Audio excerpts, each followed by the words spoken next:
Well, hello everybody. Welcome back to Literature in Robes with your host, Jared. Whoa. We got another edition of Rapid Robes coming at ya. He's taking drugs. Come on, stop. Rapid Robes, we do quick, easy, in and out reviews, short amount of time. Today we're going to be reviewing 5 books. I have 4 up on the shelf. Book 1. I just recently finished this one. It is from the infamous or famous or I don't know. I mean, it's Douglas Adams. So he is A silly goose. author of the Hitchhiker's Guide to the Galaxy. This is book 3. There's a series of 5 books that Douglas Adams wrote, and he's a comedy writer. I enjoy the books for the novelty that they bring. They're really short, cute, sweet little books. A little bit of a tongue-in-cheek. Douglas Adams is unique in that, I guess, that he is kind of this humor writer. In my opinion, he doesn't really do much to develop character or plot. It seems like it's very much off the cuff for him writing these books. I think the first one, The Hitchhiker's Guide to the Galaxy, was a little more of a story that people could wrap their heads around. The second one was a little more philosophical, and this one, Life, the Universe, and Everything, was a little more straightforward in my mind. He's still kind of messing around with time, the end of the universe. There's some sort of a mention of a cosmic cricket game in here.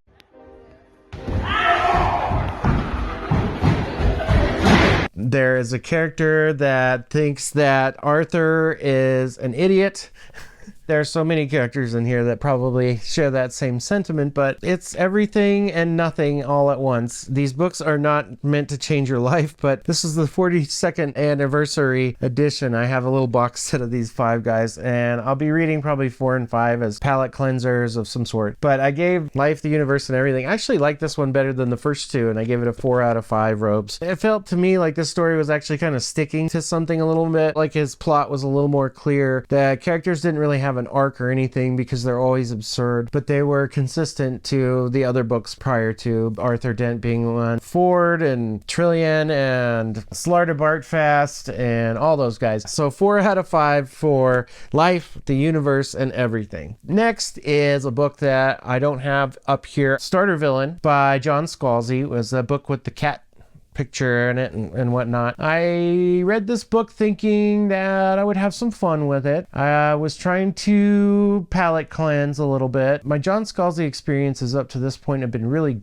pretty good ones. I thought his Red Shirts book was really funny. The Kaiju Preservation Society was interesting, but the Starter Villain was I don't know, it just didn't quite hold up as well as those other 2 to me. It was a good story. It was cute. It wasn't too overly thought out. Some of it, I really had to suspend my belief. It just wasn't quite what I imagined the book was going to be like. It wasn't like it was difficult to read. Scalzi does have a style about it. He's very sarcastic and dry, but he does actually try to stick to a story a little bit more than, say, Douglas Adams does. It seems like the characters and the plot are a little more fleshed out, which is kind of the Scalzi way. You know, he gives you a flash in the pan, an idea, fleshes it out a little bit, but his books aren't generally more than like 250, 300 pages. I think I gave the Starter Villain a 3.8 out of 5 robes. Wasn't quite hanging in there. Like I said, I finished it, and it was, you know, it was worth the read, but I just kind of came away from it going, no, I didn't really get much from that. Didn't really last. There wasn't any sort of a lasting impression on me after I read it. If you're a Scalzi fan, by all means, go out and grab it. It's another one of his little mind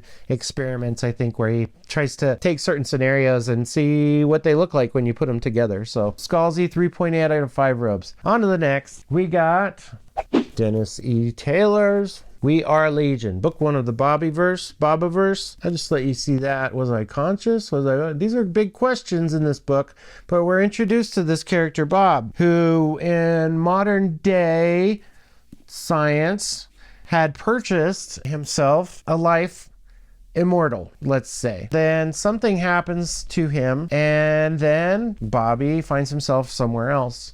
Bobby is this savant, sort of, a very intelligent spacefaring person with just the right amount of knowledge to be a effective actor in this book. I'm not going to describe that too much more, but Bobby has become something of a thing.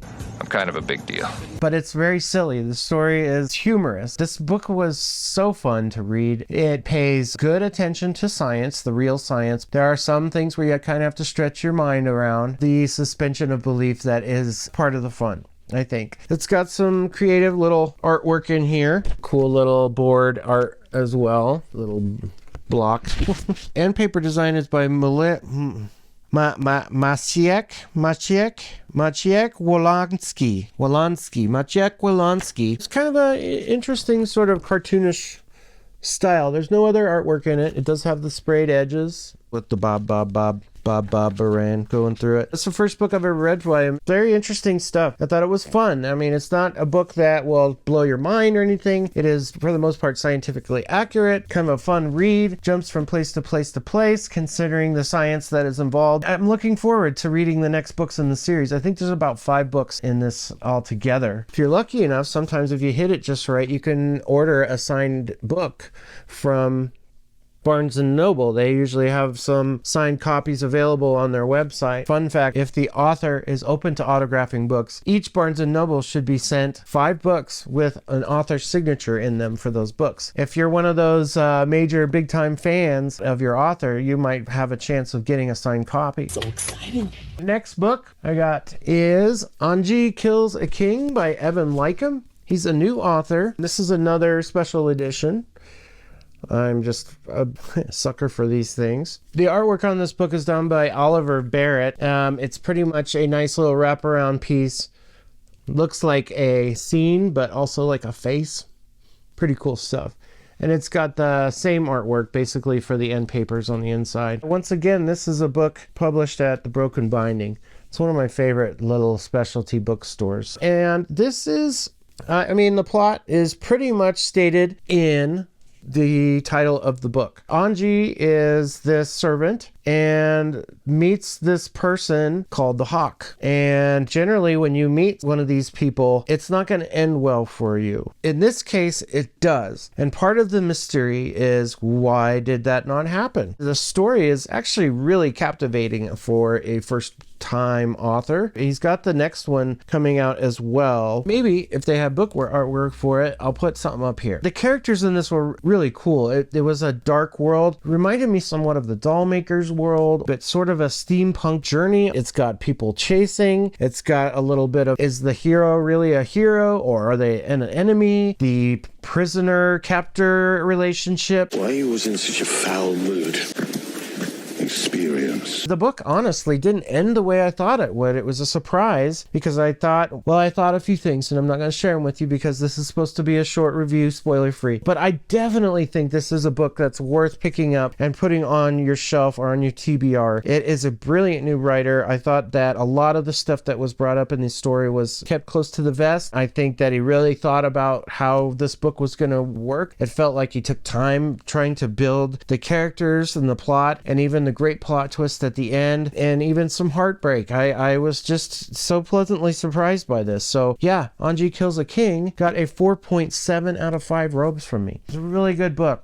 Some of the things that maybe held back is maybe I wanted a little bit more. It felt like it was somewhat limited in the telling. Perhaps there was a few other character things, but he's writing more. So Evan Leikam is not just one and done with this book. I'm very interested to see how this story continues because I really enjoyed this first book. Really cool new characters, new ideas, some magic in it, but it really wasn't anything that got in the way of the story. There's some things that are different and special about this world that, for me, just makes me want to go out and read it a little bit more. So 4.7 out of 5 robes. Anji Kills a King. Evan Leikam. Love it. I like it a lot. And finally, R.F. Kuang has a new book called Katabasis. This book has had quite a bit of good reception and a lot of weak reception. Some people feel like R.F. Kuang was basically on a failing trajectory with this one. I think a lot of people just didn't gravitate maybe to the story idea, but I did. It was a very much a Dantean story mixed in with some modern stuff. I believe that R.F. Kuang really went to the drawing board to find out a lot about hell. The story is one that we discover there are two students that are warring over a favored teacher, a master's attention over how to craft and create magic. That's kind of a thing that R.F. Kuang is really good at doing, is academic sorcery or dark academia type stuff. You come into this book and you're completely surprised by something that happens that makes these two students have to go to hell. Go to hell. Go to hell! The characters, the students, are basically what holds the story up. A lot of people find, from what I've discovered, don't like the characters, but for me, I like characters to have flaws, and I think that's Kuang's bread and butter, is she really does complex character work, and she really gets into the experience of each character a little more than I think the average author does. Psychology, social psychology, and all that stuff. That is really what I enjoy most about Kuang's writing, is how fully she brings character into the forefront. And if character isn't really your thing, you know, especially academic character work, like, she has very intelligent characters, and I think sometimes what's frustrating is that she makes them do stupid things. You're so stupid! But that's part of being a character in a book. That's how you create tension and plot, is sometimes the stupidity of the actions of your protagonists don't always make sense, and they usually have consequences that go along with them. And so there's two protagonists in here that come together, go apart, come together, go apart. And I think that inconsistency for some people is crap. But to me, it just makes sense. And it just presented another way to add tension into this, going into the bowels of hell, this Dantean version of what hell is, but through the eyes of an R.F. Kuang filter. I personally enjoyed that. I do think that the pacing she chose was meaningful to me, at least as a reader. And I get that from R.F. Kuang's books. I just really enjoy how she writes her stories. I enjoy how she gets into the nitty-gritties about things and really makes you search inside yourself while you're reading these characters. I get a lot of self-reflection when I read R.F. Kuang. I think what also dissatisfied people maybe was that, you know, some of the conclusions that they had come to and the reasons for going to hell in the first place weren't maybe well thought out in the beginning. And so things don't always turn out the way I think they will. I think that summarizes things pretty well for this. So Katabasis, this is the American version. Once again, I went to Barnes and Noble, and Patrick Arrowsmith is the cover illustrator. It's a pretty cool little book. It's very solidly built. It's got the Smithsonian binding on it. It's got some cool little graphic. It's got some digital edges, or sprayed edges as we like to call them, on the top and the bottom. And this actually makes sense. When I first got it, I was like, well, that's a cool design. What does that mean? And of course, if you're noticing, once again, Mr. Jared, I got one of my favorite authors' autograph books. R.F. Kuang. It's like, I thought there'd be like an R and a R. You can draw an F. Kuang. Yeah.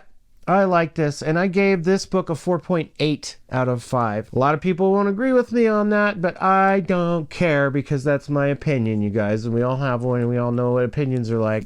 Holes and they all stink. Yeah, I can't wait for another one of R.F. Kuang's adventures. It really doesn't matter to me whether it's, you know, reading Yellowface, Poppy War. I really enjoyed Babel, Katabasis. Again, I just feel like I'm reading something that's quality, that is offering me something more outside of the storytelling experience, and I get that with R.F. Kuang. That's it. That's all I got today for you guys. Rapid Robes come to an end. We just got 5 in today, so thanks for watching, guys. If you've read any of these books, have any comments, like and subscribe, hit the bell, ding ding, and you'll know when the next videos come out. You guys stay cool, love y'all, and remember to keep reading.